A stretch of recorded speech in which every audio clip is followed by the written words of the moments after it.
Group, Mr. Farage. Good morning. Good morning. Funny, isn't it? Funny, isn't it?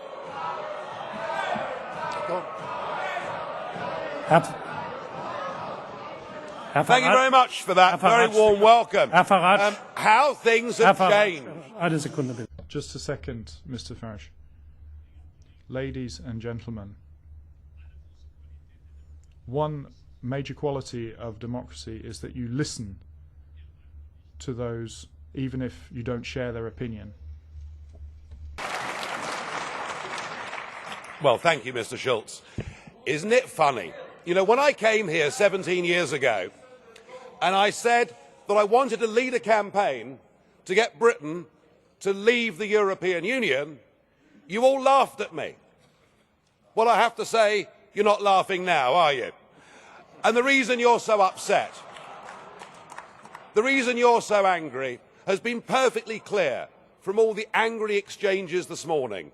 You, as a political project, are in denial. You're in denial that your currency is failing. You're in denial. Well, just look at the Mediterranean. No. As a policy to impose poverty on Greece and the rest of the Mediterranean, you've done very well.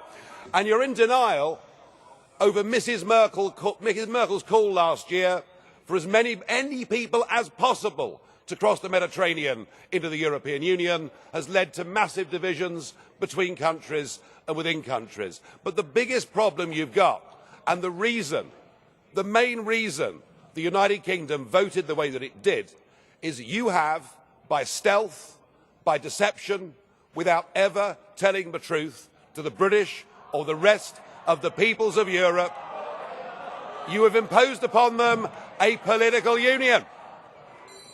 You've imposed upon them a political union.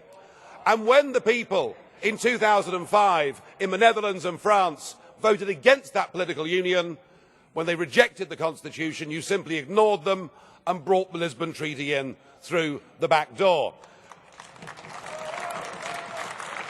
What happened last Thursday was a remarkable result. It was indeed a seismic result, not just for British politics, for European politics, but perhaps even for global politics too, because what the little people did, what the ordinary people did, what the people who have been oppressed over the last few years and seen their living standards go down, they rejected the multinationals, they rejected the merchant banks, they rejected big politics, and they said, actually, we want our country back, we want our fishing waters back, we want our borders back, we want to be an independent, self-governing, normal nation, and that is what we have done, and that is what must happen. And in doing so, we now offer a beacon of hope to Democrats across the rest of the European continent. I'll make one prediction this morning. The United Kingdom will not be the last member state to leave the European Union. So the question is, what do we do next? Now, it is up to the British government to invoke Article 50. And I have to say that I don't think we should spend too long in doing it. I totally agree, Mr. Juncker, that the British people have voted. We need to make sure that it happens. But what I would like to see is a grown-up and sensible attitude to how we negotiate a different relationship. Now I know that virtually none of you have ever done a proper job in your lives, or worked in business, or worked in trade, or indeed ever created a job. But listen, just listen. The fact that you're claiming nobody has done a decent job in their life, you can't really say that. I'm sorry. No, you're quite right, Mr. Schulz. UKIP used to protest against the establishment, and now the establishment protests against UKIP. So something has happened here. Let us listen to some simple, pragmatic economics. We, between us, between your countries and my country, we do an enormous amount of business in goods and services. That trade is mutually beneficial to both of us. That trade matters.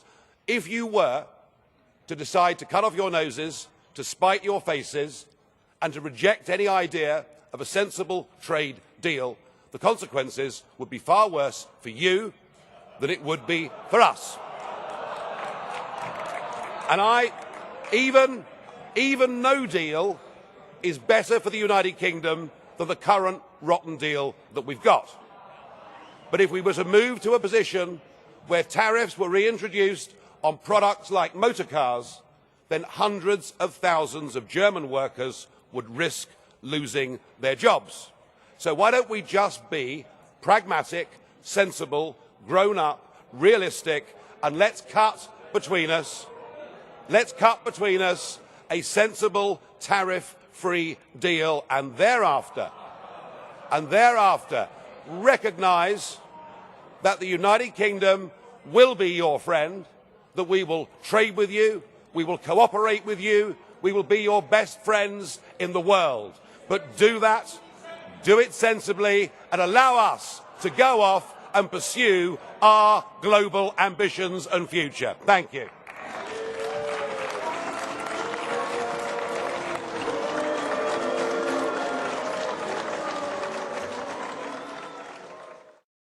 The London stock market's rallying strongly this morning. It is now 12% up since its February lows. Sterling is weak, but then it started declining from July 2014, and the Prime Ministers of Australia and New Zealand are now vying for who can be the first country from outside the EU to do a trade deal with the United Kingdom. Things are looking pretty good.